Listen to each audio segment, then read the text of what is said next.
Good evening, ladies and gentlemen. Welcome back to another Naram Promotions, the real deal podcast show.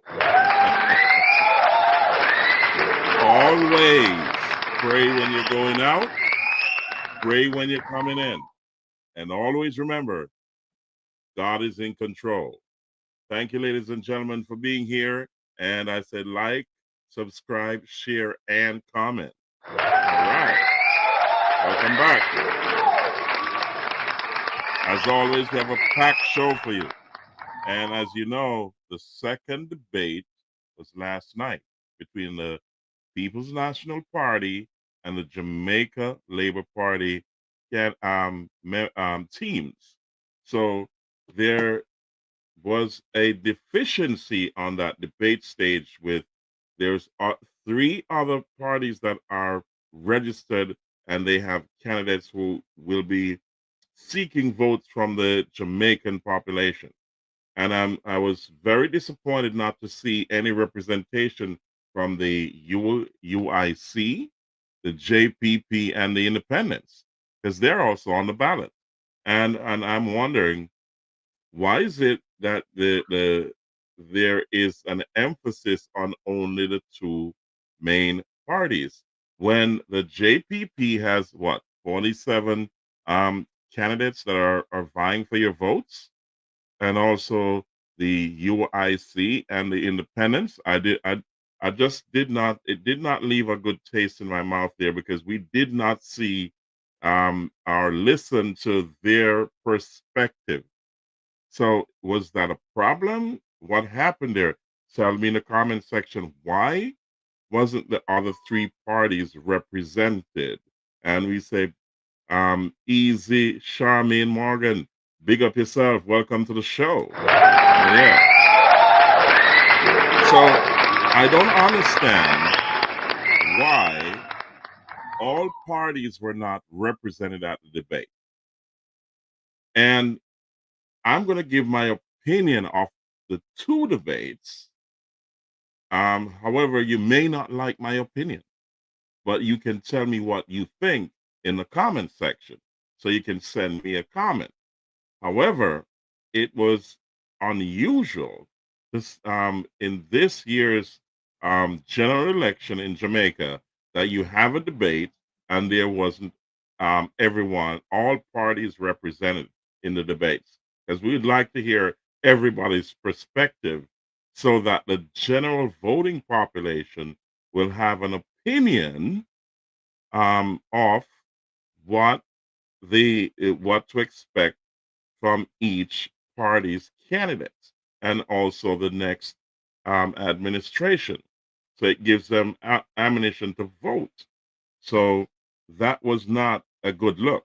So let's kind of dive into the politics. And I counted something like there were 20 questions that, 19 questions that were posed, and you had the closing arguments or closing statements.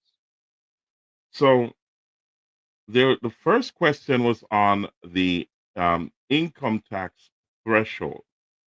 There's not a lot there to um to be to determine that will really sway anyone's attention. But I can't go all through all 20 of them. But what I can do is go through a few of these that I think that's important, extremely important. But before I dive into that, in true Naram fashion, let's bring on here a little joke, a couple of jokes to kind of set the tone. How about that? So here we go. First one up.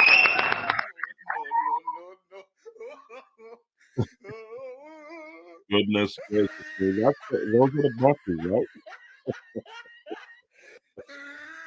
right? What's rum doing on the buses? I don't know. I tell you.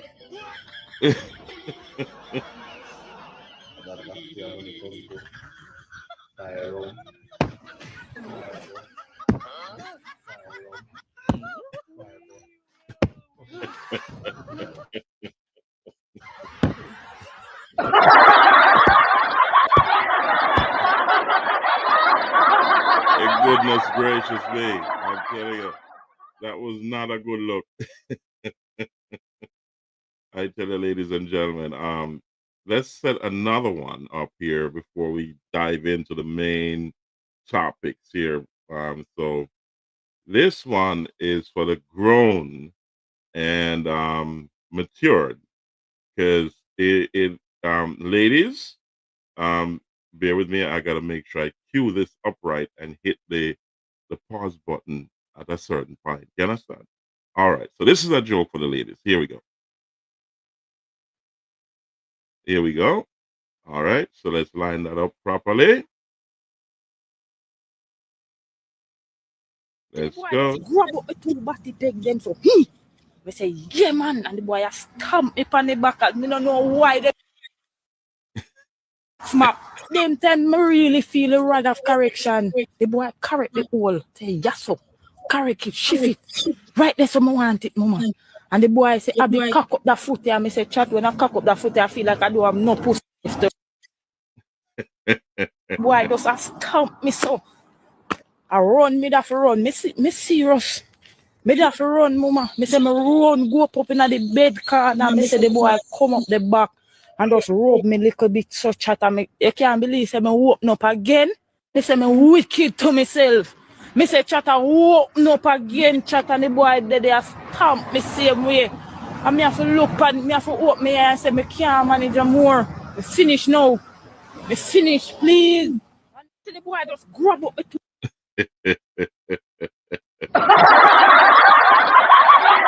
Goodness gracious me. Okay. So let's get back to regular programming. And I'm telling you, that kind of sets the tone, right? So um let's see what's let me kind of clear the stage for this, because I'm gonna dive into the debate, and we're gonna touch a few of the questions that were posed and what the answers were given and the rebuttal. So let me get that on screen right now. So here we go. Um, here it is. Let's share that on our screen, and then we're gonna dive into this real real deep, guys. So let's get that on the screen.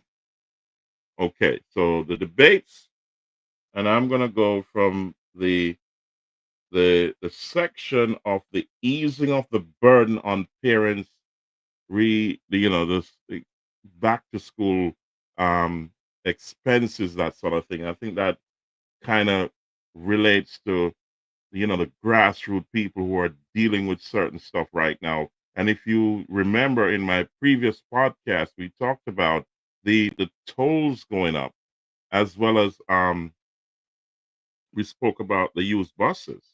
I don't see why we should have garbage trucks that are brand new and old school buses to carry the children. It did not make sense. But anyways, in any the time that was given to each side to really relate their point is not enough to really expand upon the nitty gritty of the what the their agendas. So it wasn't a true reflection, but the closing arguments would actually hash out the direction they want to take the country. Did they do a good job? I leave that to you. Put it in the comment section. I'm going to give my opinion on that in a afterwards. And as I said, the first question was about income tax, and then the reduction of income tax to 15% was the second. The third was the high cost of barrels and remittances. The fourth was the cap on the public sector wages. The fifth was Finsac and the guarantees. I mean, corruption. Those kind of things. Where the guardrails that secure the Jamaican public and taxpayer from overruns like Finsac, SSL, and so on. I could start from there. Yeah, let's start from right there. So let me get that queued up, so that we can get things going. So that was about a minute and 12 seconds in. So let's line that up. No, an hour and 12. So let's go down to an hour and 12. Yeah. So let's line that up. It was an hour and 12 flat. So let's roll it back. And here we go. So we're queuing that up here. There it is. So let's get it started, guys. I'm gonna run it through from the Finsac, the corruption guarantees. I mean, what guarantees against corruption we have, and the easing of the burden on parents, the removal of the job ad, when they advertise the chief technical director for the financial investigative department. I think that's the name, FID, and the funding and financing for small businesses, and also the brain drain. I'm going to kind of move over public sector and then go to debt reduction and the people's test. I think that's more of a beneficial kind of argument. So let's get into it. So here we go, guys. The high interest rate Finsac era was devastating for the Jamaican economy. A World Bank debt management paper dated 21/12/2001 reads in part, the ensuing rapid growth of Finsac debt worsened as interest rates continued to rise, leading to a stock debt of $142 billion as of March 2001. That's about 43% of GDP. This added to an already large pre-crisis public debt burden of more than 100% of GDP, leading to an unsustainable debt path. That period also decimated a generation of local entrepreneurs, so much so that a generation later, many are still reticent to invest in the productive sector. What guarantee can you give under your administration that Jamaica will never see history repeating itself, and how do you intend to honor that guarantee? Well, what we have to ensure is that the agencies that have responsibility for managing and regulating the financial services sector are actually manned by individuals who are competent and professional. The Bank of Jamaica, the Financial Services Commission, ensuring the BOJ now is an independent agency that has the responsibility for managing interest rates and primarily inflation. At the time when Finsac took place, the government intervened to ensure that all depositors got back their money. What we want to see is the Finsac report published. The country spent $150 million on a Finsac commission, and all now we can't get the report. We want the Finsac report out. And while you're at it, we will publish the SSL report, because we noticed that depositors have gotten $2. If them did have $100 and there's only $2 them get back. But the most honorable Prime Minister got all his money out of SSL before it collapsed. That is what justice means. We will publish the SSL report, and it is a failure on their part that after all these years, given the impact of Finsac, that there is no report, no independent report. What we have seen is drips and drabs being leaked out by that side. So when we talk about Finsac, let's get all the facts on the table and release the Kroll report from SSL. Time up. Interesting that that side can speak as if they're ignorant of Finsac, when some on that very side were involved during the Finsac period and benefited. Just recall the 40-40-40. You mentioned it. 40% of GDP to recover from Finsac. 40,000 businesses lost their money. 40% being offered by merchant banks to make a profit. And DB&G made on average 40% return on their investments, which one of the principles sits across me right here. They cannot talk about fiscal discipline.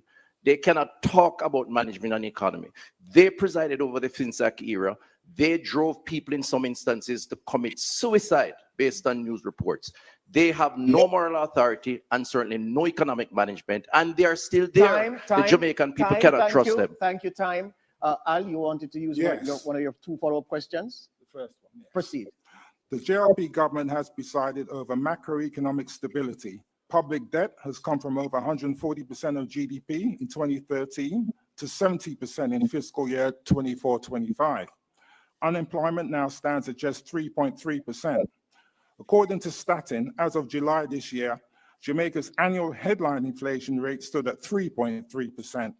The Bank of Jamaica says as of August 12, 2025, Jamaica's gross international reserves stood at US 6.2 billion. The World Bank, the IMF, the rating agencies all commend Jamaica for this economic performance. So let's kind of move this down to where I want it to be at when we're talking about the easing of the burdens to children, parents for children returning to school. So let's get that going. Keisha is asking, many schools are without basic resources, and as such, some schools are asking parents to contribute certain resources, whether it be in cash or kind. Seeing that economically, parents are struggling to pay school fees and meet other needs, how will your administration, if elected, resolve this issue so there will be an ease on parents' pockets? Team JLP. Thank you for that question. And we definitely understand the burden that a lot of our parents feel. And it is for that reason that we have focused quite a bit on how we can get our children to school. Let me give you some realities from going around to our schools, especially in rural areas. When I go to school on a Friday, classes are sometimes half empty. And when you ask our teachers why, they say money ran out. What keeps them at home? High transportation costs and also the high cost of lunch. You know, it's kind of strange that at this point, I don't know if she was thinking correctly, but there has been 9 years since the Jamaica Labour Party has been in power. And she's talking about the high cost of living. And it is for the government strategies and also how they handle the economy and the people to ease that burden. So the complaints here, in terms of the high cost that the parents and families are facing, should have been eased over those 9 years, don't you think? But that's my opinion. Tell me in the comment section what you think. Here we go. And that's what we have decided to focus on. The rural school bus system is precisely because of that.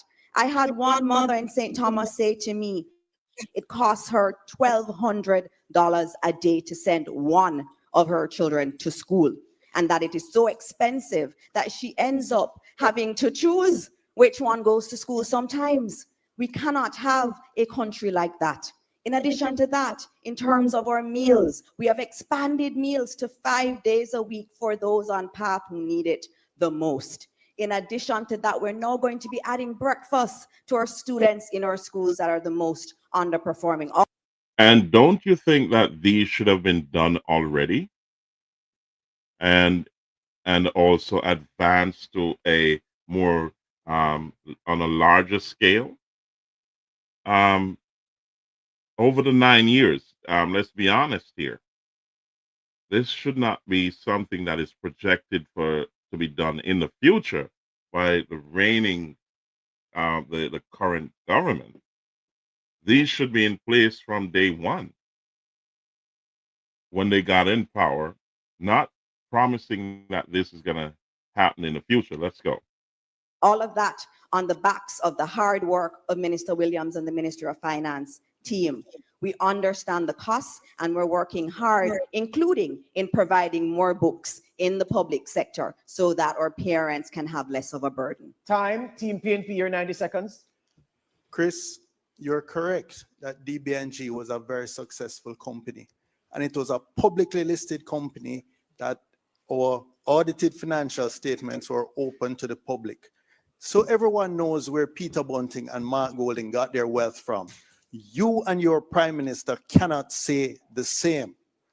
Now, in terms of our arrangements for public transportation, particularly rural school transportation, that school bus system was a political gimmick.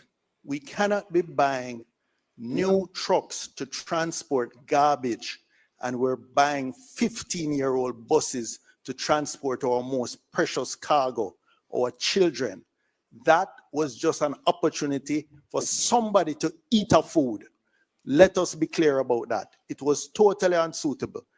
In deep rural communities, we cannot afford parallel transportation systems, a school bus and a system for adults. Now, I want you to listen carefully here and tell me, what do you think? There were some critics that were saying the numbers did not add up because the amount of students to what they're promising, the money is far greater than what he's proposing. But I would respectfully disagree, because this is not for 100% of students. I'm not sure. I'm sure 100% of the students will have access to what he's saying. However, I don't think 100% of the students will be using what he's saying. So there's got to be leeway for play here. But listen to what Mr. Bunting is saying, and you make sense of it, and tell me if it makes sense, because what they're proposing here, instead of the school buses, is something totally different that includes the taxi and bus operators for the adults. So it's like a combination, and it will help to fuel the grassroots economy. So let's check it out. So what we have proposed is a subsidy of $10,000 per month per child for those parents who need it, for those children who are unable to attend school 5 days a week. What we have proposed is a hot meal every day for those children who need it. That is real progress. I'm surprised too, Peter, that the Minister of Education is speaking as if she didn't know all of this. Time. Andrea, your question for Team JLP. The requirement for 12-year experience in law enforcement was removed from the January 2025 job advertisement for the position of Chief Technical Director of the Financial Investigations Division. Why was the law enforcement requirement removed? I want to make it clear that on the job description for the head of the FID, there are a number of different qualifications that an applicant could have. And I believe that this is where it went downhill for the Jamaica Labour Party. I think they should have been more assertive here. This is a burning issue, and I do not think they did a good job here in answering this question. So continue to listen. There were at least 6 different skill sets that applicant could have. When the whole process of going through recruiting was done outside of the Ministry of Finance and the Public Service, and they went through a very public recruitment process. The job was advertised, interviewed. No one qualified to be accepted. Normally, in the course of advertising for jobs, if you go out once, if you go out twice, and you see that you're not getting the skill set, the particular skill set, and the job description allows you to be flexible, then obviously, as a responsible HR person looking to fill the position, then you would do that. That is what was done. There's nothing underhanded about it. It was all transparent. And we have a very competent person heading the FID currently. And I look forward to continue working with him. Team PNP, your rebuttal. This is not true. I know as a certain fact that senior police officers with investigative experience for many years, who have coordinated international investigations, who have headed the intelligence bureau, they applied for the job and they were turned down. The truth of the matter is it was a set hand. Dennis Chung applied for the job when he said he saw nothing wrong with in the Integrity Commission report. There were clear red flags for money laundering, cash from undisclosed depositors deposited to the Prime Minister's personal account, 470 billion flowing through multiple accounts. That's called layering. These were clear red flags. Thank you very much. Time. Al, your question for Team PNP. A look at MSMEs. Many people looking to fund a business in Jamaica bemoan the strangulating red tape and lack of access to finance from lending institutions. In the new century, we're seeing the rise of new types of businesses, young people into digital technology, the creative and services sector. Harold Davis of Jamaica Business Development Corporation makes a point that access to finance has two sides of the coin, and that it's appropriateness of the financial product that is available. And when I say appropriateness, I speak of the product that is right for the particular industry or the particular stage of business of the entrepreneur. What will you do to address this and better help small businesses in Jamaica? Now, this you got to listen to carefully, guys. And this has to do with the small businesses in Jamaica. So when I say small business, you're not talking about Grace Kennedy, you know what I mean?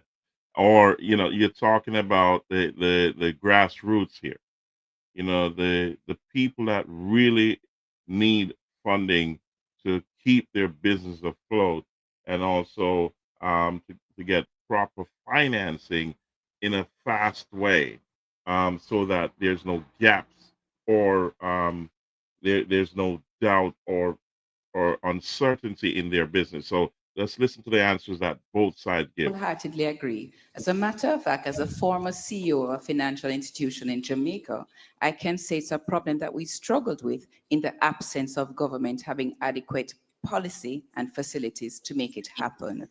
We will, as the next PNP administration, ensure that we revisit the loan processes for our MSMEs. We recognize that they're an important part of the engine of growth for the economy, and we recognize their struggles. We note that we would have to help them with some amount of business planning. We'd have to help them to get themselves ready to borrow. But it's a win-win situation. When they borrow, they're able to grow. When they grow, they're able to contribute to the economy, and we will be able to get tax revenues from them. So it's very important for us to have our MSMEs grow, and to also encourage young entrepreneurs in the economy to participate. What we are going to do is remove income tax for MSMEs for the first 3 years. Why are we doing this? The reason MSMEs remain informal is because they don't want to pay tax. But remaining informal limits their growth because they can only get money from friends and families and a partner draw. So by removing the income tax for the first 3 years, they can formalize, they can grow, they can access bank, equity funding. That is what we are doing to grow the MSME sector. Time. Thank you. Thank you, Team JLP. Your rebuttal. PNP talks a good talk, but in reality, that's not the fact. 2015, 8,000 companies were registered with the company office. 2024, 23,000 companies, twice that number. The fact is, Jamaicans are more energized to form companies, to come out of the informal sector. DBJ over that 8-year period loaned almost $70 billion US, 117 billion of investments, 86,000 applicants. That is why our economy has started to turn around. And I want to say to Peter that he must be careful about innuendos, hearsays, and propaganda. First of all, your Finsac era, I don't know how you're comfortable with it. The contractor general at the time accused you of sweetheart dealings, you and your partners. You cannot now say that you earn your money in a way that is legitimate and above board. Time. Amoy had a question from social media. This question is from TikTok, the user who... Well, this has to do with brain drain. The country suffering from brain drain. So let's look into this, and then we're going to move on to debt reduction in versus the people's test. What is it the country is more focused on? Is it it has to do with the debt reduction, and we're leaving the people of the small man behind, or is it that they're going to focus on the small man and also be fiscally responsible. So let's go. This was a brilliant question, and here we go. Sent in this question is Kamar Jackson. Under the current administration, brain drain has become an increasingly pressing issue, negatively impacting our economy. Considering the various causes of this trend, such as limited employment opportunities, inadequate compensation, and governance concerns, what specific strategies and reforms would your government implement to address the key drivers of this problem and ensure the retention of skilled professionals? Team JLP. Thank you very much for that question, Cameron Jackson. That area of brain drain has been an issue for a long time. I saw it. I left university in 2001, and most of my classmates left this country because they didn't feel there was an opportunity. And it's for that reason why we focused a lot of our policies. And if you look in our manifesto, there's a huge section for young people, because we believe in a few things. We believe that every young person, as they've told us, wants to own a home one day. And that's why we have allocated 15% of every NHT house built to our young people who are under 35. We're also increasing employment. 280,000 more young people have been brought into the labor force. We're providing jobs, and we're looking for higher paying ones through the work that we're doing in terms of training our people. 500,000 young people have been trained since 2020 at Heart, and we're going to continue doing that. In addition to that, let me remind Jamaica that it is this government that has brought unemployment to its lowest level ever. In fact, the participation rate in the job market is 68%, the highest it has ever been. Under their watch, people lost jobs. They borrowed and spent, or tax and spent. Under this government, no new taxes, and jobs have been created. This is a more responsible government, and the future of young people are brighter with the JLP. Thank you. Team PNP, your 90 seconds to answer the question. Raising the tax threshold to 3.5 million, the tax-free threshold to 3.5 million, is one of the most fundamental and revolutionary things we can do to retain our best and brightest. As I said, this is a manifesto that we've put forward, not just about a campaign for the next election. This is about the next generation. We want to ensure that our teachers, our nurses, our police officers can provide for their families in the way they should. We want to rebuild the working class and the middle class. We want to ensure that buying a house, buying a car, aspiring to improve, to lift your whole generation is not merely a dream. So yes, what we have proposed is radical. So let's get that off the screen and go back to regular programming. Here we go, guys. It's going to require a shaking up and a reordering of all the priorities of government. That's not accidental. We're working for a social revolution. People are not going to elect a new government to do the same thing that the outgoing one is elected to do. When I hear them speak, I wonder which young people they're speaking about. When I speak to young people, they tell me they have no hope of owning a home. With the NHT limit being raised to 9 million, the problem is that the houses cost 40 million. There's no hope. Time, Mr. Sanders, time. We now take a short break and invite you to stay. So, ladies and gentlemen, let's move it forward to that.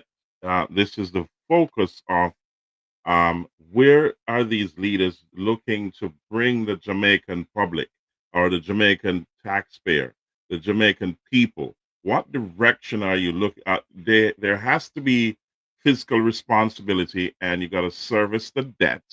But however, you can't do it at the behest of the people of Jamaica. So the small man in the street, small woman, and the poor people in Jamaica are feeling the crunch, and it's now time for the people to be given that break. As you heard before, moving I think this was brilliant when they say they're going to move the threshold to 3.5 million to give that break to the small man. and also the public sector workers and so on. Also, it was brilliant when they're talking about also let's first listen to where the focus is, and I'm going to comment on it. So, but I need to see your opinion in the comment section. Comment and be respectful, ladies and gentlemen, because this is a debate. There's no way you're going to hear everything that you want to hear, or they cannot explain everything that they're doing in a debate. They have to be more precise and concise in a debate and try to bring over their points as quickly as possible. So let's continue, and here we go. Finance, Peter Phillips, balanced the budget. Minister Phillips met the targets for the primary surplus and the budget deficit. The JLP said at the time, including you, Minister Williams, that the then PNP government was preoccupied with passing the IMF test and not the people's test. Can it be said of this JLP administration that it is preoccupied with reducing the debt instead of growing the economy and passing the people's test? We are passing the people's tests. If you look at what we have done, what we have achieved, all that we have achieved, we have done it for the people of Jamaica. Look at roads, look at new jobs created, look at the level of inflation, look at the number of houses that are being built. We are going gangbusters. Every day we wake up, it is to grow the economy. During our administration, we have grown the economy. We have had 33 quarters of growth, interrupted only by COVID and by Hurricane Beryl. We wake up every day to ensure that this economy expands so that there are opportunities for our men and women in the society. When we speak of the people's test, all these nice economic jargon about GDP and debt to GDP ratio and all of that don't mean anything to the ordinary person, to most of our Jamaicans. What they think about is how is everything that we're doing affecting the quality of their life. We're giving more water. 350,000 more people have water, 280,000 more jobs created. We are improving the quality of life of our people. Team PNP, your rebuttal. What I want to ask every Jamaican, is your life better? Can you afford the same things you used to be able to afford? Do you have to choose between paying your utilities, buying food, or buying medication? Is your life better?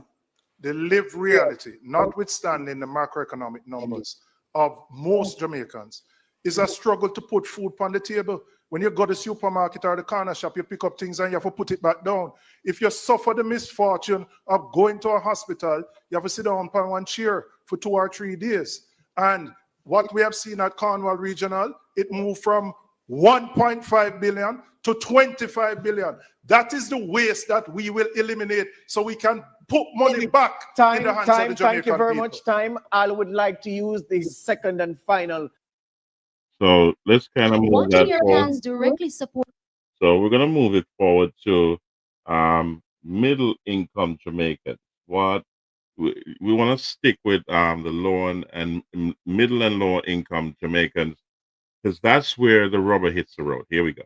Towards middle income Jamaicans who are caught in the squeeze. Team PNP. So the contrast between the JLP's approach of reducing the income tax rate for everyone versus the PNP's approach of lifting the threshold is a prime example of that. The cabinet ministers and the prime ministers will benefit the most from the reduction in the rate of income tax.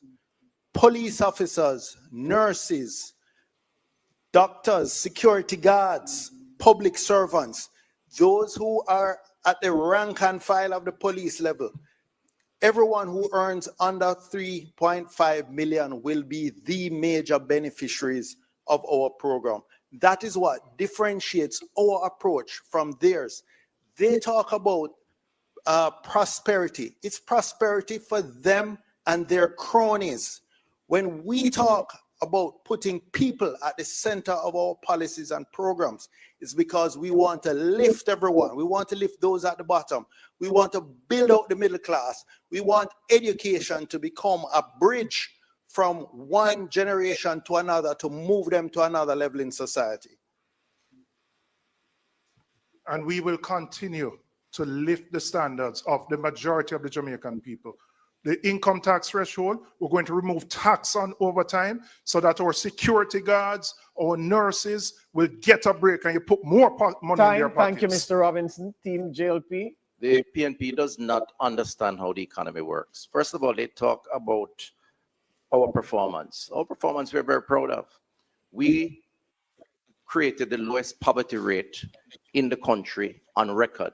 We created more jobs with more participation in the economy on record. And while we're doing that, we are building out new industries in digital technology, in our port facilities, for logistics hub, as well as maintaining and building on the traditional industries that are there. Most persons in Jamaica today, young persons who have a skill, can find a job. That was not the case under the People's National Party. And I want to just come back to this issue of corruption, because they seem to think that they can speak about things in mid-air without any evidence, innuendos and suppositions, as if people are going to accept that. What the Jamaican people want is who is going to look after them, who will bring down crime. Peter Bunting depended on divine intervention without work. In fact, he is on record, I believe, as the only Minister of National Security who was unable to secure himself.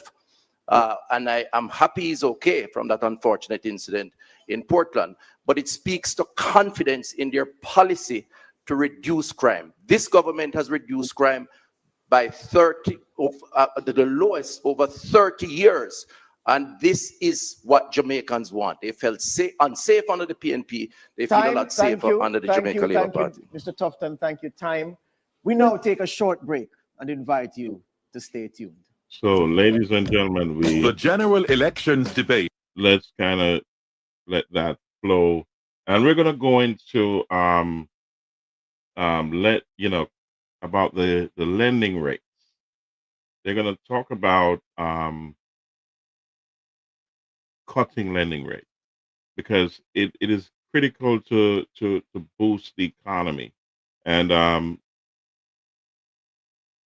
it's vital for the small man, those in the grassroots. So let's hear that section, and I think it's coming up right now. Let's see that. Here we go.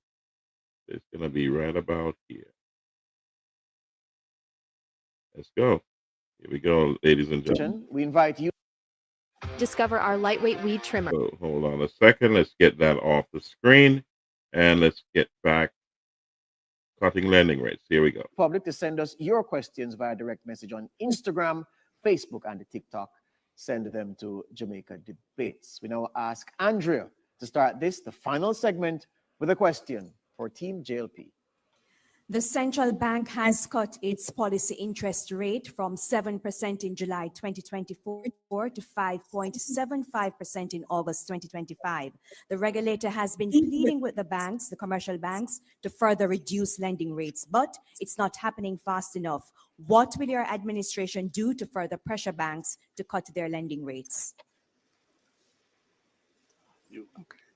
So we are seeing interest rates come down, and we're getting early signs that the rates to borrowers is also coming down. Just recently, I was speaking to the DBJ. You know that the DBJ on-lends to the banks to lend to our MSMEs, and DBJ reported that they are seeing lower rates in the marketplace from banks. As the Bank of Jamaica bring rates down, which it will, we fully expect that our borrowers are going to begin to see lower rates in the marketplace on the various loans. I think that the reforms that are taking place within the banking sector, the independent central bank, which has to drive this issue. That's why we supported the independence of the central bank. And competition, what we have been working on, but I do agree we need to work on it more, and this is for the next administration, is to make it easier for someone to move their account from one bank to the next. We believe ultimately in the market, within reason, of course, with a regulatory framework, not like them who allowed an attempt at liberalization that drove us into Finsac. Thank you, Team PNP, your rebuttal. Before the break, Chris had the gall of claiming success with crime. The fact is that more Jamaicans have been murdered under this JLP administration, almost 13,000 murdered in their 2 terms than in any other 2 terms in the history of Jamaica. That is failure, not success. We commend the police for the job they've been doing this year in reducing it, but you can't take credit for that. That's despite your failed SOE policies. What we will do to ensure that the banking sector is more competitive, we are going to ensure government deposits. There's a system to ensure that all banks participate in government deposits. Thank you, time. So we're gonna move into food imports, and I think this hits the farmers. This is a big issue, and we're gonna touch on that. Then we're gonna go into the health sector, and I think that's Christopher Tufton's area of expertise, and you're gonna be the judge of whether or not they did a good job answering the health sector question has to do with the hospitals and the health sector. So we're going to touch on food imports, and I think this was critical. And then we're going to move on to the health sector. Here we go, ladies and gentlemen. Al, I invite you to pose a question to Team PNP. The former CEO of Grace Kennedy, the late Don Webby, consistently called on Jamaica to reduce its food importation bill by half by 2030. Given that Jamaica spends around $1 billion a year on imported food, and according to the FAO, Jamaica's food imports account for approximately 21% of its total merchandise imports, what will your government be doing to reduce the food importation in a meaningful way? Under the JLP administration, the imported food cost has doubled. It was $800 million 10 years ago. It is now $1.6 billion. That 800 million US dollars, or about 150 billion Jamaican dollars, should be going into the pockets of the farmers of South Manchester, South St. Elizabeth, and farmers all over Jamaica. We have committed to forming an agricultural development fund. This is going to ensure that we inject new technology, new machinery into our farming communities. It's going to ensure that we put adequate post-harvest storage and processing facilities in place to reduce the 30% or more that's lost. We are going to ensure that funding is available for our farmers. And we commit to the Jamaican people and to the farmers of Jamaica to reduce importation by 25% in our first term. We also commit to helping farmers access financing at more affordable rates and terms. We also commit to helping them with products such as insurance to ensure that when natural disasters hit, the impact to them for recovery is not as high. Team JLP, your First of all, there is a need to do more to develop our local industry for self-sufficiency, but also for export. The fact is, this government has done a lot. In fact, if you look at the last 8 years on domestic export has gone up by some 31%. What it means is that more local companies within a much friendlier environment are in fact producing and exporting. But it is a fact that we are importing more at the same time. That is simple. We have an economy that affords the capacity to demand more. We have a thriving tourism industry, and we have a consumer who is earning more. This will contribute to a greater demand. It's a process, but it's also a sign of success by this government. Thank you, time. So, ladies From and Kingston gentlemen, says, you be the judge of that, and tell me who had the better answer. Say it in the comment section because I know what my opinion is. So, let's go. Let's move on to the health sector. So let me kind of roll that back a little. Yeah, here we just a second. Here we go. All right. A little bit more. There it is. Okay, so let's move into the health sector. Here we go, guys. from Kingston says, free healthcare means little if hospitals don't have CT machines, x-rays, or even basic supplies. What short-term financial measures will you take within the first 2 years, if you win, to fix these shortages and ensure patients can actually access proper care? Team PNP, you go first. You know, I really wanted the Minister of Health to focus on these issues, but him seem more preoccupied with dealing with Finsac and other people business. 30 years Because ago. if he spent more time dealing with Cornwall Regional, we wouldn't have a $25 billion overrun. If he spent more time dealing with the hospital sector, when people go there, they wouldn't have to sit on a wooden chair for 3 days. And when they have to do an MRI or CT scan, they have to pay $50,000 for go. And the same ambulance for take them have to pay for it too. And them can't get toilet paper in the hospital. Our health sector is failing despite the amount of money we have spent. It is the inefficiency of the Jamaica Labour Party why we are here. We are going to ensure the dignity of Jamaicans who have to traverse our public health system. They have been failed by this administration. And that is why we are committed to ensuring that monies which come into the coffers go for the benefit. So when we look on the drill and we drill down, it shouldn't cost $31 million for a $3 million drill. Because what does that do? When you go to the hospital, you have to pay now based on that wastage, that corruption, and that inefficiency. What can go so, Jamaica? How can you feel comfortable? There are currently no CT scan or MRI services available at Mandeville Regional Hospital because the private providers have not been paid. Time, Team JLP. Well, let me just start by saying I wasn't the one in 2015 who said we had to use garbage bags as aprons or cut a soap in two. That is their spokesperson of health who spoke about the crisis in the system. So we have come a long way, and we started from a very low base. It is incorrect to say we don't have CT scan, just to say to your social media person. We have CT scans, we have MRIs. In fact, we have more digital machines in our health system than any time before. We need more, but we have done better than the PNP up to 2015 when they were there. Oh, I have more time. Let me also say, because I have a lot to say, that we have embarked on the largest expansion of hospital build-out than any other government since independence, the largest upgrading of health centers than any other government since independence. We have hired we have put in our establishment over 3,000 doctors and nurses, double the numbers of community health aides, and last year we served up 3 million prescriptions to Jamaicans on the National Health Fund. In their 2015 year, they did less than 1 million.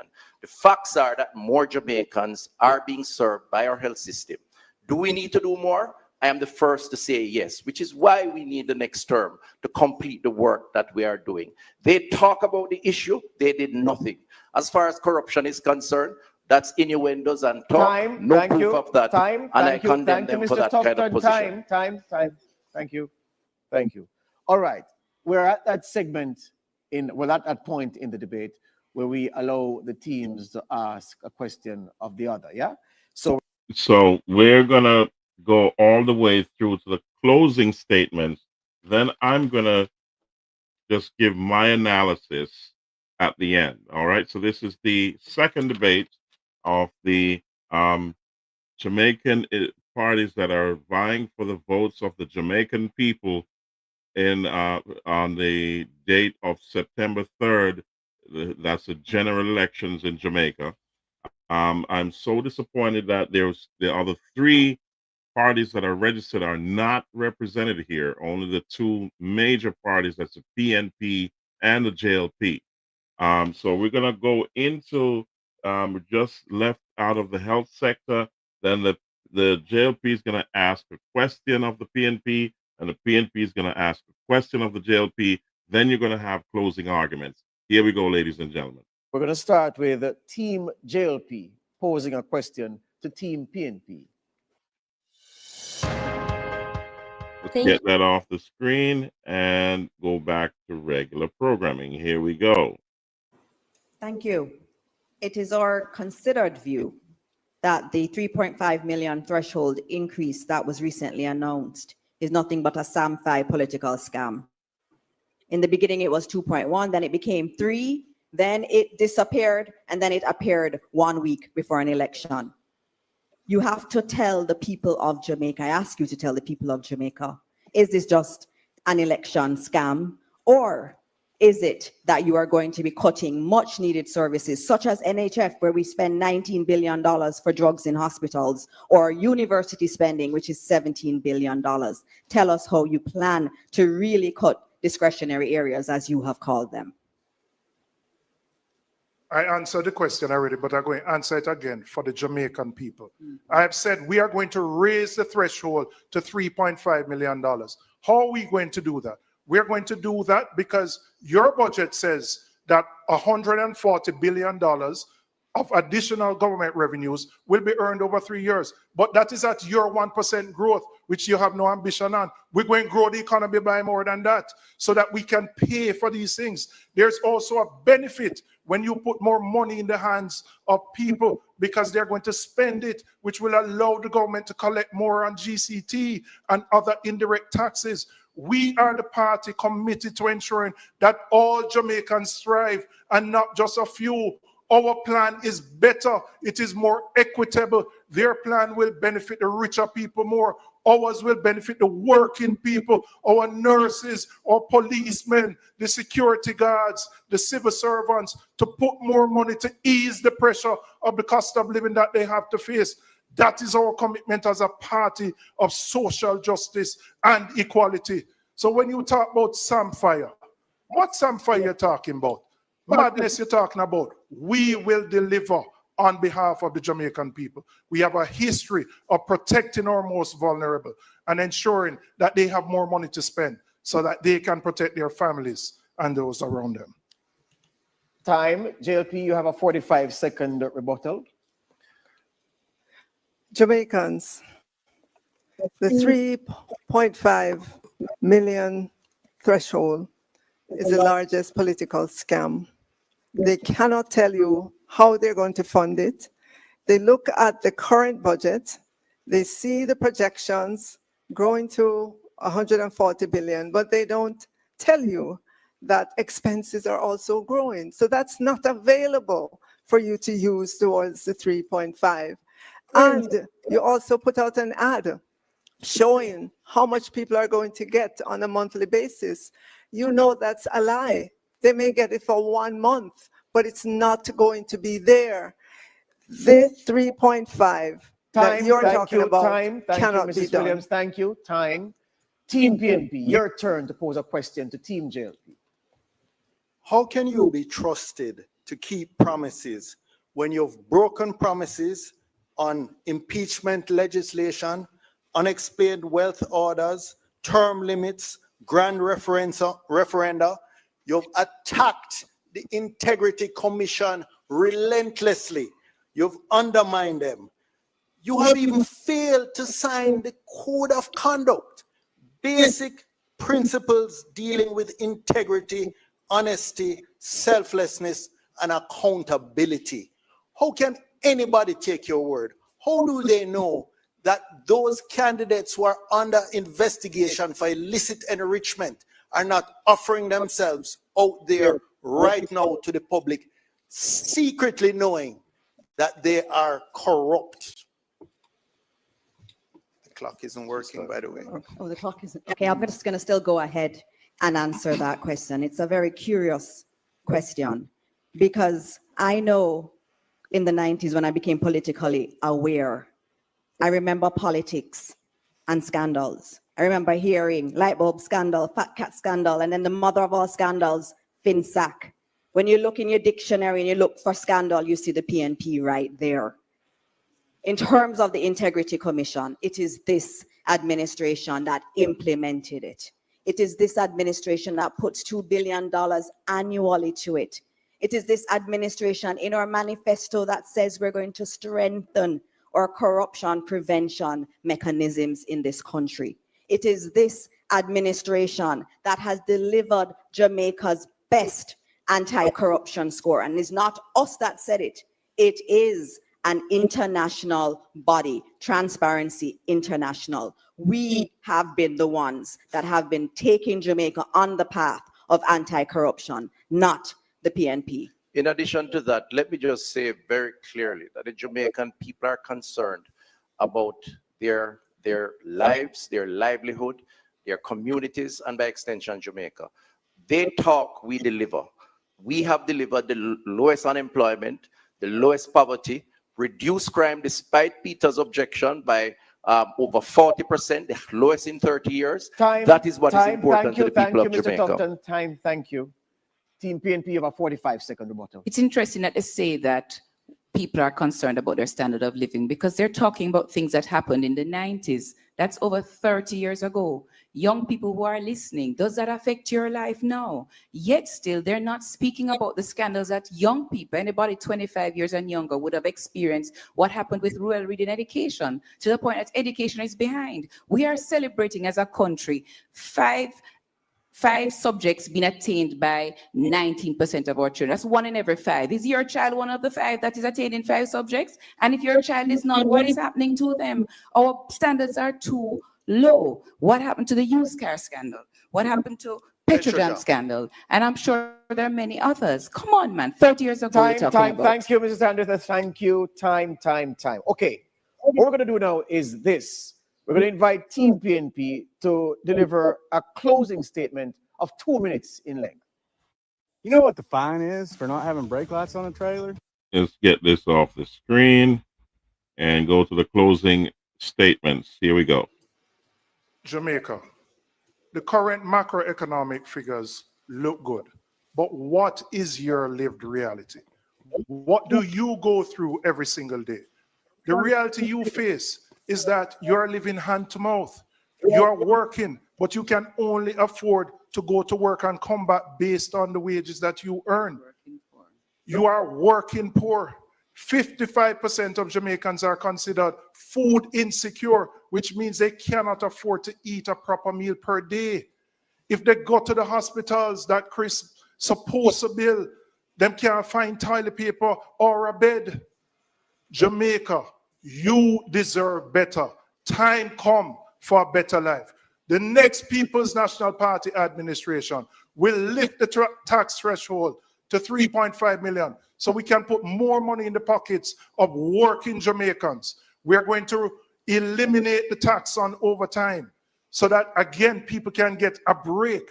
The same people who are working hard to build our economy. We're going to run a more efficient economy so that this thing called the Office of Plenty Ministries, that is a bottleneck where nothing can go through and it takes you a year to do something. We're going to eliminate those efficiencies so that we can grow the economy beyond 1%. We are going to ensure that anybody who is the first in their family gets a scholarship, and that means for persons who are currently at university. We're going to ensure that those who are buying a house get the $500,000 deposit. And I want to assure persons who earn over 3.5 million that this tax benefit is for you too. So what are we going to do? We're going to build a Jamaica in which all Jamaicans can feel a part of. So come September 3rd, when you go to the polling station, I want you to think carefully. I want you to use your head and put the X beside the head. Time. Thank you. May I add that the order of the closing statement was predetermined by a coin toss. Team JLP, your 2 minutes. My fellow Jamaicans, in 2016, you asked the Jamaica Labour Party, you gave them your vote of confidence to correct the ills within our economy caused by the People's National Party.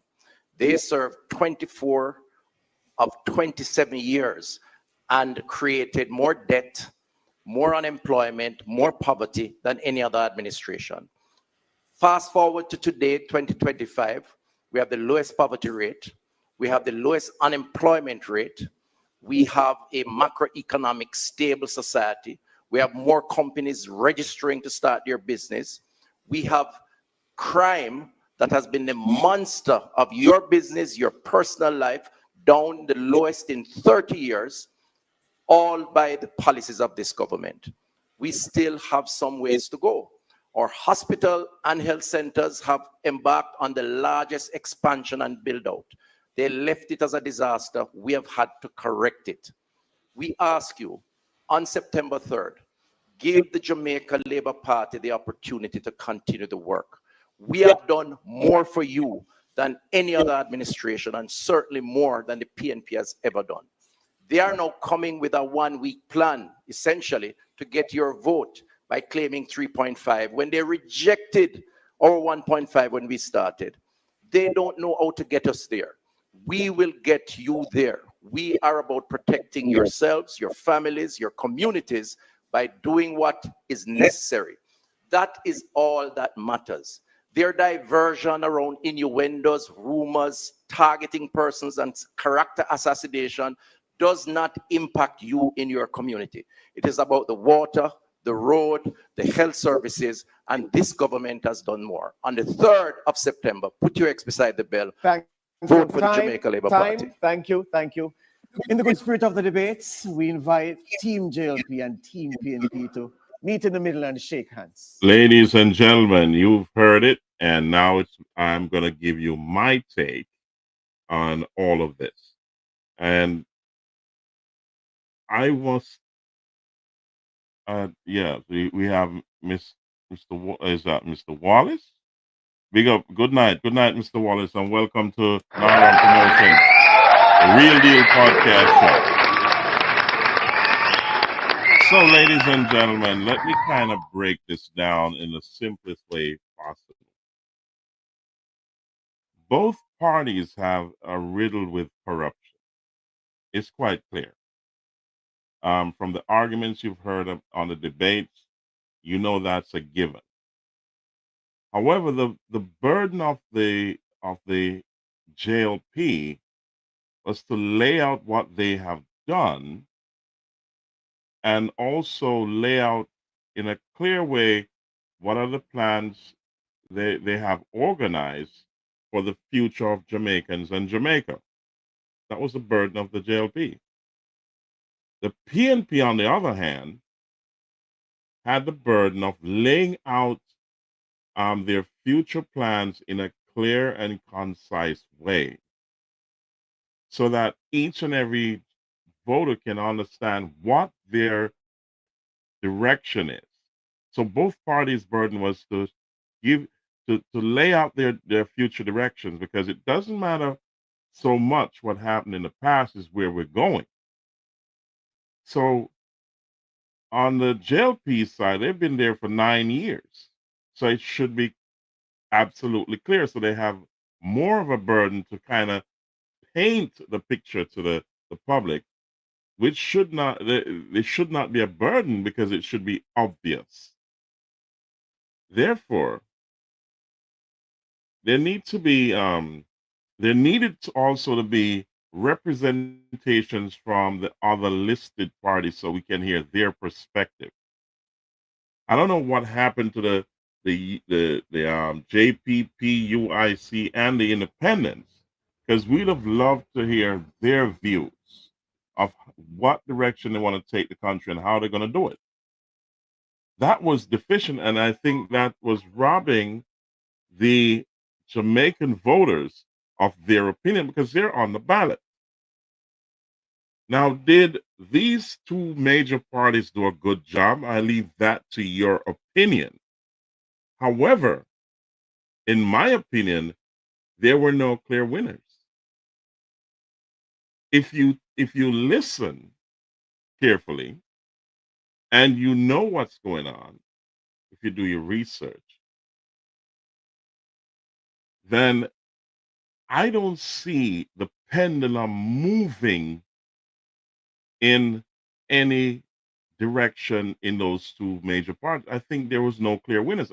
What I do believe there was the Jamaican voters were major losers, because what should have been laid out in according to the economy of Jamaica was not really laid out, and there was missing information from the other three parties of their view, so that the Jamaican people can hear what are the Jamaican voters can hear what their opinions are.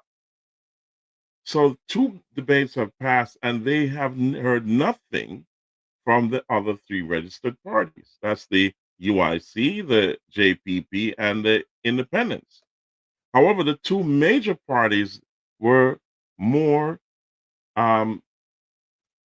embattled, or and they were more diving into smaller issues than the big picture, and that's the economy. It's a big picture, guys, and I don't think that any of them really nailed it. So we have to now turn to the leaders, and the duties of the leaders in the next debate is to show clear wisdom in leadership and a clear mission of growth and inclusion, and also how to heal a broken nation. So the third debate, which is going to be the leaders, I think this coming debate tomorrow will be the final opportunity for them to drive home their point. There's a lot of deficiencies in the economy of Jamaica, and the people are feeling the brunt of it. And there's 9 years of this government. You have now the PNP has been out of power for a very long time, and I do not see a clear path on either side that has been laid out in a proper way. So let's see tomorrow, and then we can decide. You, the voters, can decide who you really want to lead the country and what direction you want to take the country in. Because I don't see it here. There's no clear path, and it's now for both leaders. And also, I would love to hear from the other three parties, at least on the leadership side, on in this debate, for each of the five of them, from the five different parties. That's JLP, PNP, UIC, JPP, and the Independent. I'd love to hear from them. What are their opinions? Because they're on the ballot. They're seeking votes, and they're not given airtime. I don't think that's a good look. But as I said, it is now down to the leaders of each party to lay out a clear vision for the country, to show some wisdom in leadership, to lay out that vision and lay it out properly, so that the voters can have a better understanding of what direction they're going to take the country. Because you tell me in the comment section, how do you feel? How are you feeling now? How are you feeling? Because it's all about you, the voter. Are you satisfied with what's going on, or do you want to change? Have you been persuaded either way? What are you seeing on the ground really right now, and in your pockets and with your children and your family? How do you feel? Do you feel confident keeping the the current administration, or do you feel that you need to make a change? Did they do a good job in explaining everything to you? Are there deficiencies that you are questions you want answered or you need answers to? How do you feel? You know how you feel within and what you're feeling every day over the last 10 years. You know, you're the voter, you have that choice. You have the power to decide who leads the country of Jamaica. It is up to you. I do believe tomorrow is a critical debate for the leaders to come forward and say, laid out their clear vision. That's going to be the decider. What do you think? Say it in the comment section. Say it in the comment section, ladies and gentlemen. Beautiful. It was great. So let's move on.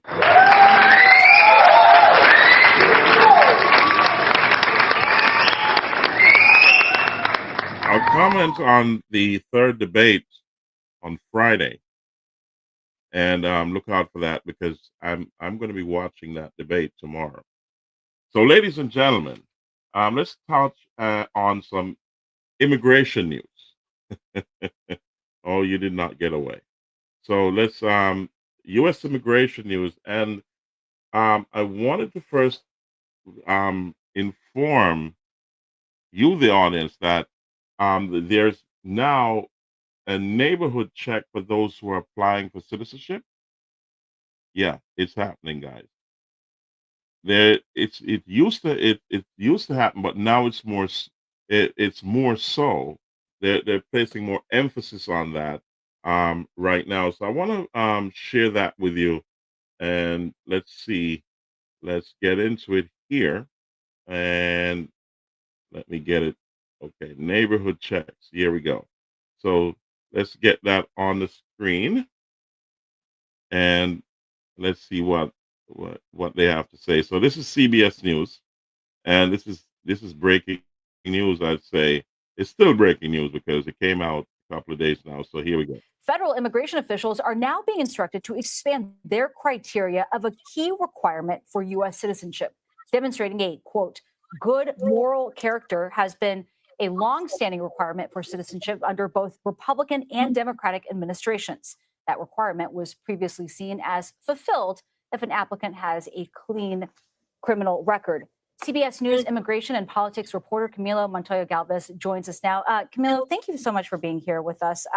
This is interesting because we're saying it's been a long-standing requirement here, but how will good moral character now be determined? How is that going to change? And what is the expected impact, you think, on people applying for citizenship? Well, Nancy, just to level set, this applies to legal immigrants who have green cards or U.S. permanent residency who are looking to become naturalized U.S. citizens, American citizens through naturalization. And what we know is that historically, this good moral character question has been generally satisfied on the grounds that somebody who is applying for American citizenship does not have a violent record, any DUIs on their record, or any disqualifying conduct that is outlined in U.S. immigration law, which also includes drug offenses, for example. But now the Trump administration is seeking to expand what actually counts as a good moral character. And they are now going to be taking what they call a more holistic assessment of that question. That includes weighing positive and negative factors. Positive factors could include your involvement in the community and also your educational attainment. That can weigh in your favor when officials are deciding this question at U.S. Citizenship and Immigration Services. But importantly, these officials will also weigh negative factors that the agency concedes, Nancy, can be technically legal and lawful, but in their words, inconsistent with civic responsibility. What does that mean? Yeah, right, well, exactly. That could include actions, according to the agency, like repeat traffic infractions and aggressive solicitation. So that could potentially expand the grounds for officials to cite different reasons to deny citizenship applications. What has the response to this been like? Well, the Trump administration is arguing that this is a necessary step, Nancy, to restore integrity to a U.S. immigration system that it believes has been too lax, too generous under Democratic administrations, including under former President Joe Biden, and that it needs to implement more stringent measures to prevent fraud and other national security concerns. But I spoke to a former Biden administration official who said this change is designed to allow officials to deny more citizenship applications, to scare legal immigrants. And he said, quote, that this is torturing the definition of good moral character to encompass what he calls extremely harmless behavior, including those traffic offenses that we mentioned earlier. Yeah, it could make a huge difference for so many. Thank you very much for joining us. We always appreciate course. getting to see you. So, ladies and gentlemen, This Labor Day weekend. so let's get that off the screen. And it is a big deal right now in terms of citizenship because there's a lot more scrutiny being employed to make sure that you're squeaky clean. So not that you won't get through if if you have a few things going on, but always remember to speak to an immigration specialist, speak to an immigration attorney. You can always contact me, and I'll point you in the right direction, guys. Here you go. My numbers are down below. But this is a big deal. It's a big change in terms of the focus now on those who are applying for citizenship. So the focus has shifted to more of a good moral character, and they're looking into the community more now to see who you are. Your social media, that good stuff. You know, if you're habitual traffic, if you have traffic offenses, especially DUIs and DWIs and so on, it's a big deal. You get what I'm saying? So you want to make sure that you understand before you make that application what your chances are of getting that citizenship the first time. The first time. So you got to understand that whatever you send to USCIS, that's U.S. immigration, it's there for life. So you can't take it back. And also, you got to understand what you're sending in terms of what you're putting in your application, because it will make a huge difference in your life. So you know before you go. That's what I say. So, ladies and gentlemen, let's touch on domestic violence. Domestic violence is a deportable offense, but these days, let me first bring it on here so you can hear it first from the attorneys, and then we'll take it from there. So let's get to it. Here we go, and let's get that on the stage for you. That's Attorney McBean, and let's hear from her what she has to say. Here we go, ladies. Domestic violence, friends, is a deportable offense, even if it's a misdemeanor. Before you file a VAWA case, if you have this domestic violence on your record, speak with an immigration lawyer. Sometimes, however, what happens in cases of abuse is that the abuser makes it seem like you're the abuser and you're actually the victim. Law enforcement knows that this happens all the time with domestic violence cases. If that's what happened to you, there is a way to explain it to immigration. Speak with us about what's going on there. Domestic violence. So, you can be entrapped in a domestic violence case. So you need to speak to an immigration attorney in order to figure out your case and your position.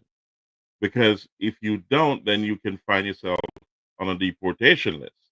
You get what I'm saying? So you got to be absolutely careful moving forward when it comes to domestic violence, because that is a hot topic, and it's also a topic for deportation. So you got to be absolutely careful, guys. Be careful.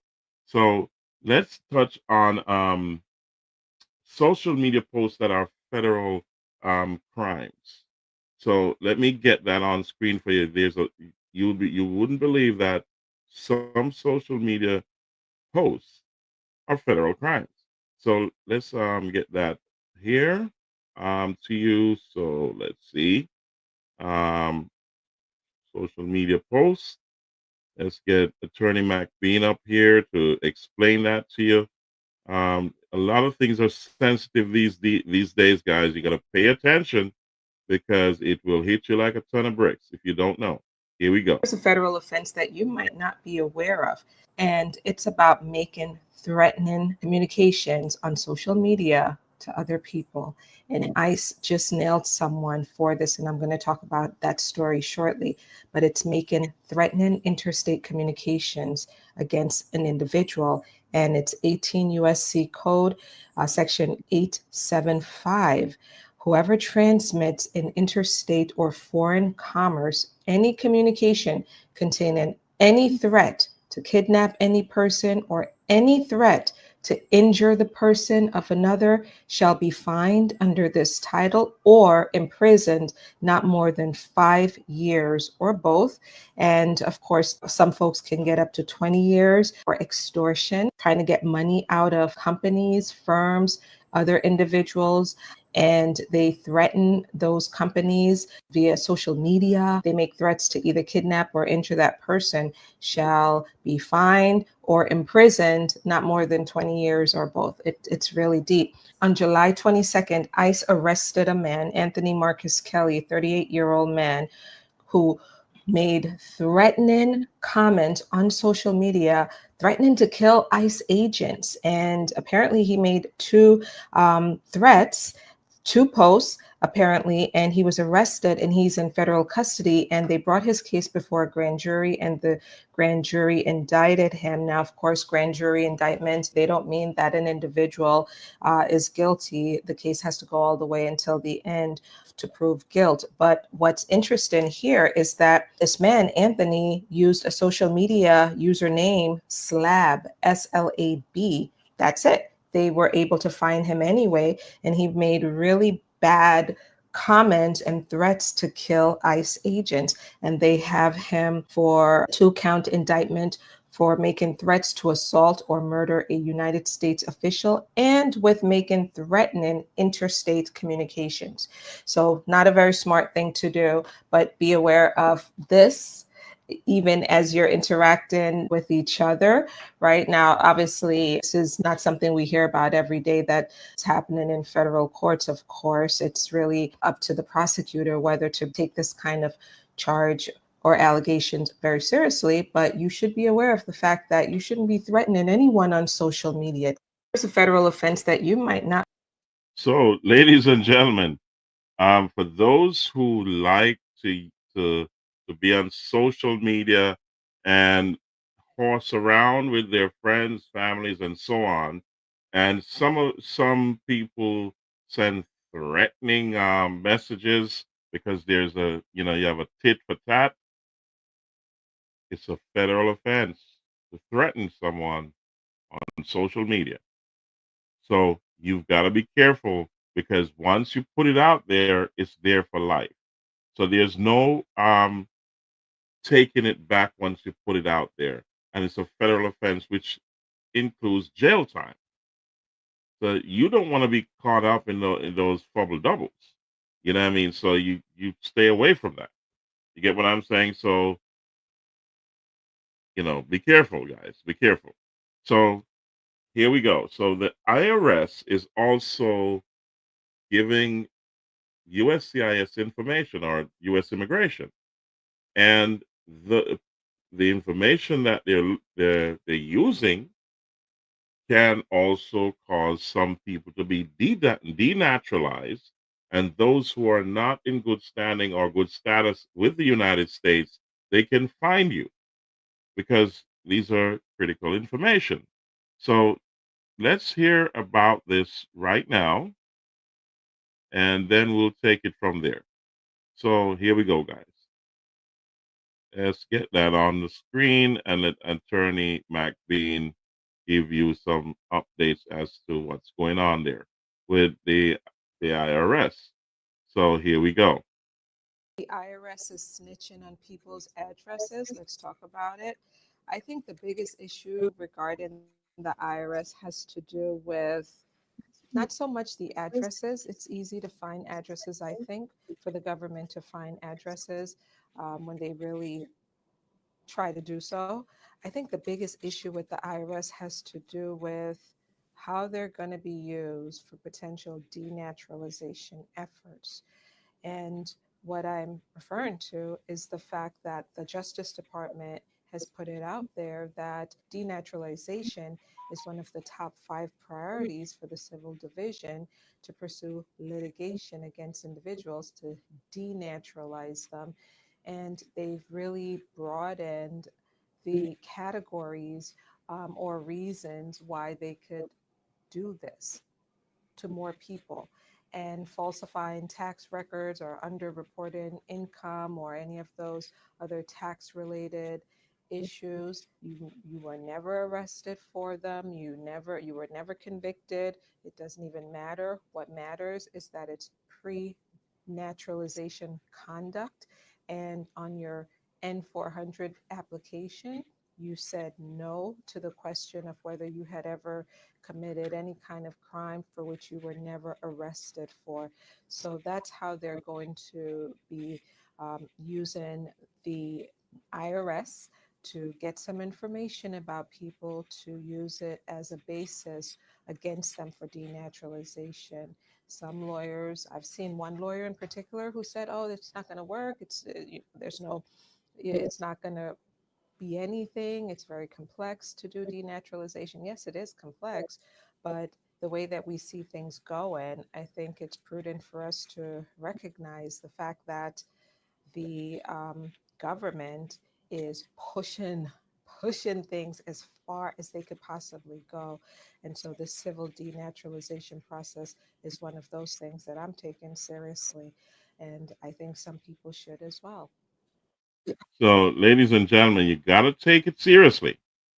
So if you have issues in the past with stuff that you said on your prior to your naturalization for citizenship, then you need to talk about it with an immigration attorney. So you know your own case, so you know what to do.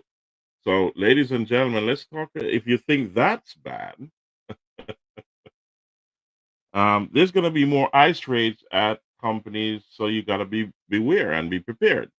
So let's have the attorneys talk about that, and let's hear what Attorney McBean has to say about this. Here, let's get that on the screen, and then here we go. So let's hear about. I'm here Great. reviewing an ICE raid protocol and preparation document that we prepared for one of our corporate clients. Friends, if you're in business and you're concerned about the possibility of an ICE raid at your place of business or organization, start early, work early with an immigration attorney to get something in place to get your employees trained and to be ahead of things so that you're not blindsided by this. Quite a bit of responsibility that the employer has to prepare for something like this. Contact us. We work on these types of protocols. Come in, have an appointment, or do a video appointment with us. We'd be happy to sit down with you and discuss how you can prepare your business. So, ladies and gentlemen, just beware. There's going to be more ICE raids at more business. So be prepared. It's coming. Okay. So there's no joke about that. So we're going to go into some community news, guys. I'm going to talk about some community news and events that are going to go on. Then we're going to close the show. So there's a couple of things I want to say at the end, and so stay tuned. Thank you for being here on Naran Promotions, the Real Deal podcast show, and also always remember to like, share, subscribe, comment, and click that notification bell. So we have if you remember, on September 28th, Rakesh's memorial. That's going to be at Well Road in New Forest District in Manchester. Please share this. Be there to support the family of Rakesh. It's the memorial. It's the 1 year anniversary of his passing. So support the family in the best way you can, ladies and gentlemen. This is a worthy cause. Lend support to that family. They've lost a loved one, and it's never good. So if you can gather there and give them that moral support and also monetary support, go ahead. It's on September 28th at Well Road in New Forest, and you're going to have some good musical entertainment by Tata Mobile Sound. So here we go. So, ladies and gentlemen, also remembering Karma Penn. You remember Chrissy Boo? Chrissy Boo, her setup is on August 29th. You know where August 29th is, right? Okay, if tomorrow is the 28th, or today's the 28th, then you know the 29th is a day away. All right, so the setup is going to be the 29th, and also the funeral is on the 30th, and the funeral is going to be at Common Church of God of Prophecy in St. Elizabeth. That's Common District. So check it out, guys. We say condolences to the family, DJ Kino and his family. We say, a lot of condolences to you, and we say, give them the support that they need. So here we go, guys. So also I want to remind the youngsters in across Jamaica and especially in South Central Jamaica of some opportunities that are arising and is slowly slipping away. So this is the Jamaica Defense Force Open Camp Recruitment, and this is at Up Park Camp. You had one on the 18th, one on the 25th, and one that was yesterday, and the final one is going to be tomorrow, the 28th, or today, if we're past 12. Yes, today, the 28th of August. So you have this opportunity today to go to Up Park Camp at 7 a.m. That's 0700 hours to apply to be recruited into the military of in Jamaica. It's a great career opportunity. Make use of it. This is your last opportunity for this month.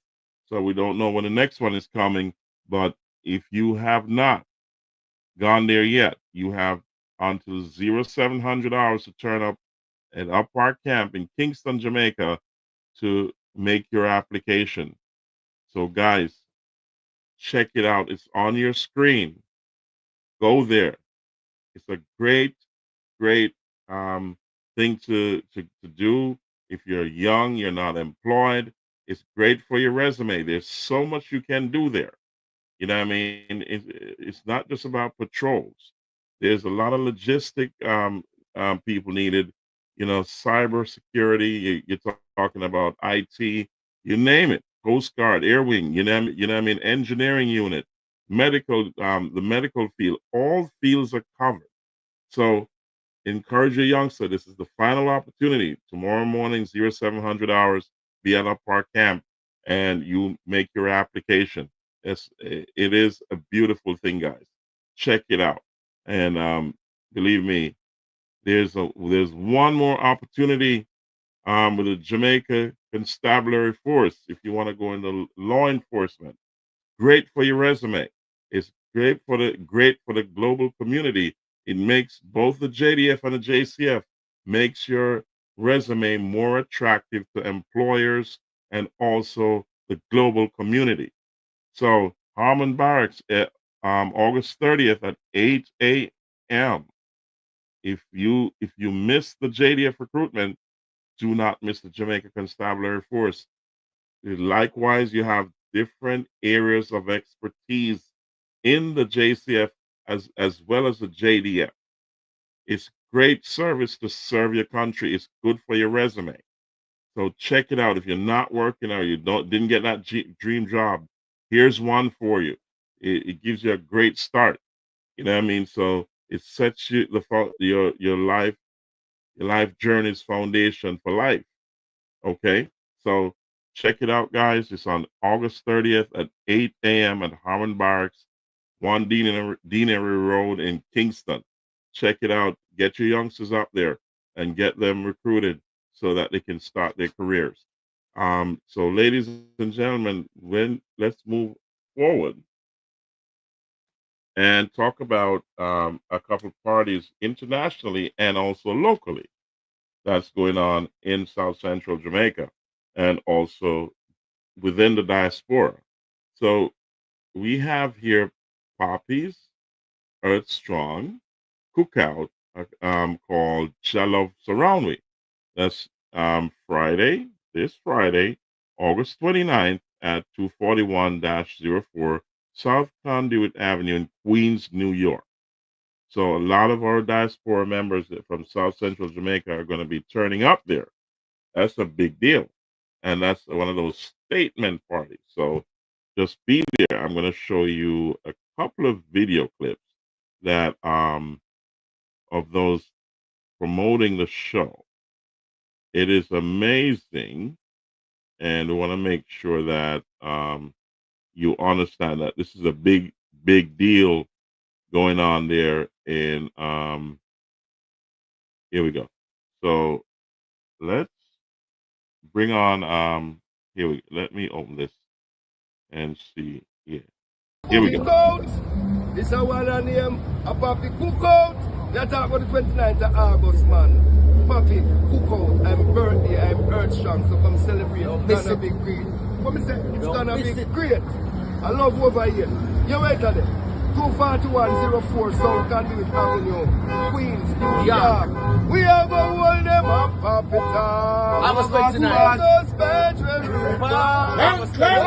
August 29th. All right, and here we go again. I don't know, so Papa Earth Strong, Barbie, Brandon, everybody are going to do it. Be a girl go there. I don't know thing at 29 at this month. I just so nice. I press a rub up on my teeth like a chicken gravy. I say jump on my cocky and say jump off back. I cook out, you know, everything I go there. Be a girl go there, be a liquor go there, and people come out earlier. Just so nice. I put attention on that. All right. Yeah. I represent for Papi Dan. In present a cookout style called Jollof Surround Me. And you don't know that at the 29th of August, place to be is 24104 South Conduit Avenue. And you don't know that at Queens, New York. Just check it out, man. It's not going normal. Be a girl away. And you don't know me, myself, Blege Boss, I represent. And I me, say Blege, roots, hip hop, and reggae. Take up with a girl all when them dead. Papi Dan, and from way back, from when can you fuck girl be back. Realings family, you're so powerful, like the apple powerful.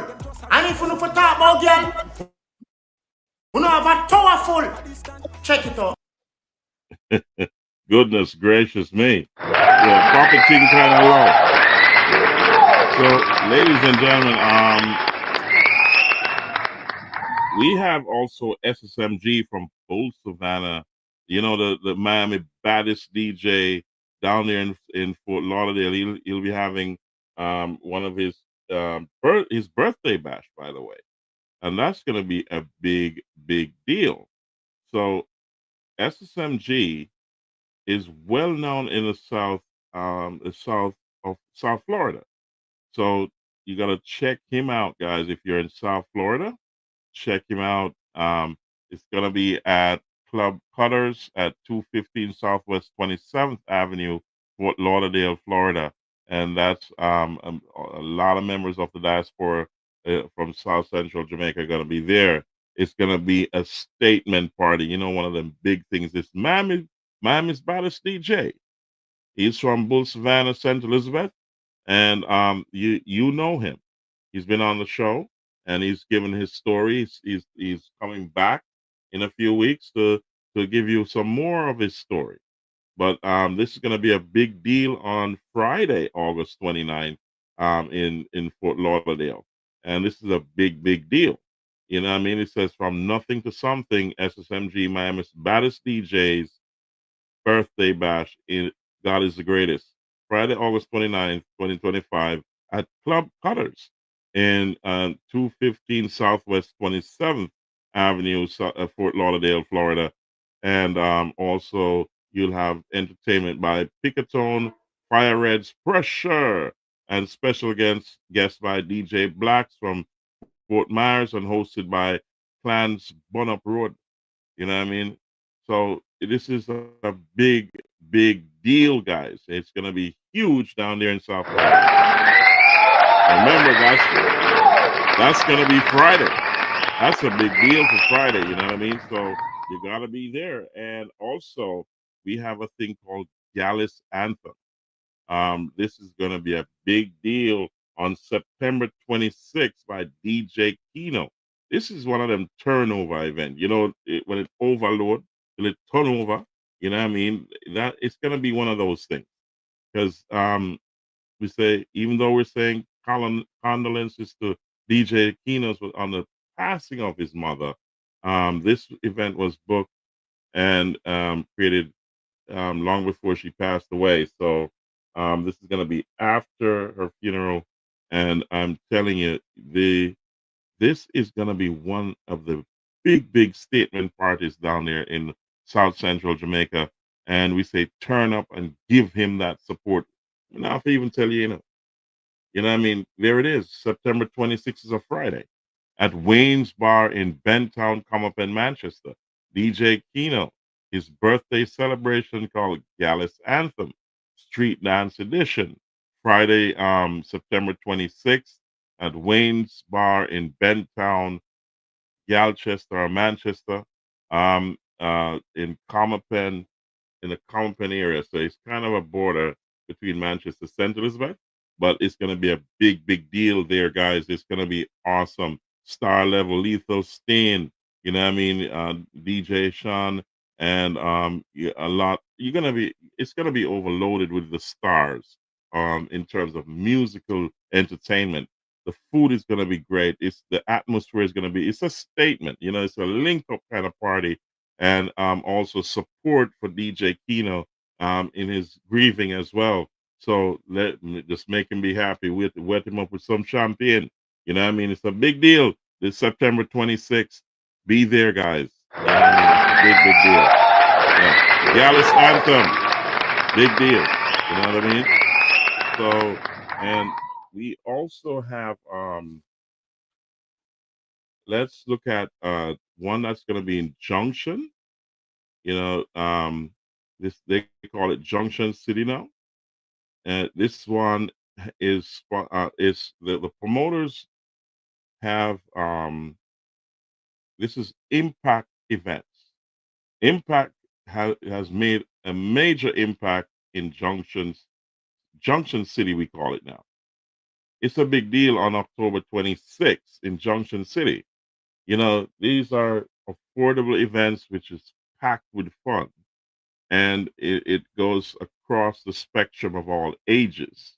So there's something for everybody, and it's gonna be it's always packed on Impact Events. So check it out on October 26th in Junction City. It's gonna be a big deal. So check him out. It's gonna be here. So on December 6th, this is going to also be one of those statement parties. December 6th in Prospect District.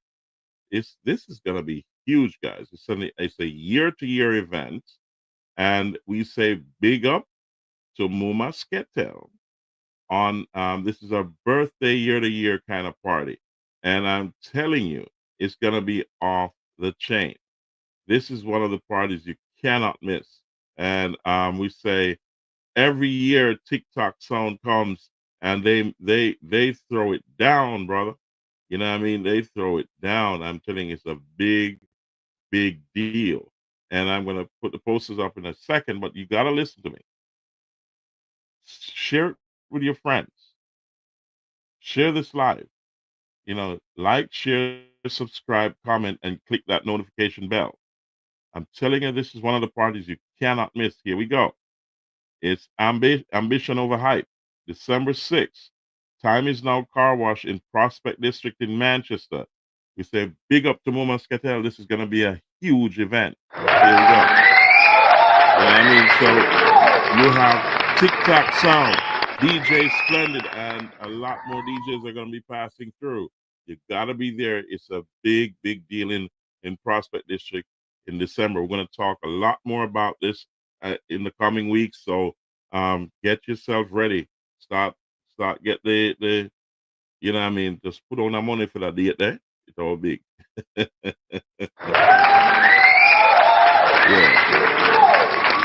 So also you have Randy and Otis. Randy and Otis will be having their party on Boxing Day. And that's also the same day that O'Neill Ashmead, my nephew, Treddy, will be having his year-to-year party. I haven't seen the posters yet, but I think that he'll be keeping it this year because his thing goes on every year, but they're in two different locations. So we say Randy and Otis, they will be having their stuff in Buckup. I think it's Buckup, yeah. So let's get that on the screen. And that's going to be in Buckup District. Mango Tree Bar, Turnatop. They're going to be having it on Friday, December 26th with Eagle Force and DJ Fireblacks. And that's going to be a big deal with the Rum Fatigue crew and all all the rum crew. Yeah, they'll be there. So this is going to be a big deal at Mango Tree Bar, Turnatop. Check it out, guy. Randy and Otis will be having their stuff going on there, and it's gonna be a big deal. So hats off to them. Big up yourself. It's gonna be amazing. You know what I mean? So do remember, ladies and gentlemen, if you're in South Central Jamaica, always remember to stop by the Mystic Inn because that's my place, and you can hang out there, have fun, and till the crows come home, the roosters start crowing. You know what I mean? So it's very secure and a beautiful spot to be. It's right there it's going to be right there on your screen. If you don't know where it is, that's the Mystic Inn. Check it out, guys. That's my place, so check it out. It's a beautiful place to be. So have fun if you're in the South Central of Jamaica. Always remember to check the Mystic Inn, and you may be surprised with a gift. So here we go. Thank you, ladies and gentlemen, for being a part of this show. And we say always pray when you're going out, pray when you're coming in, and always remember God is in control. Thank you for being here. And we say we'll see you at the next show. God bless you, and God keep you safe and your family safe. And we say hats off to you. One love every time.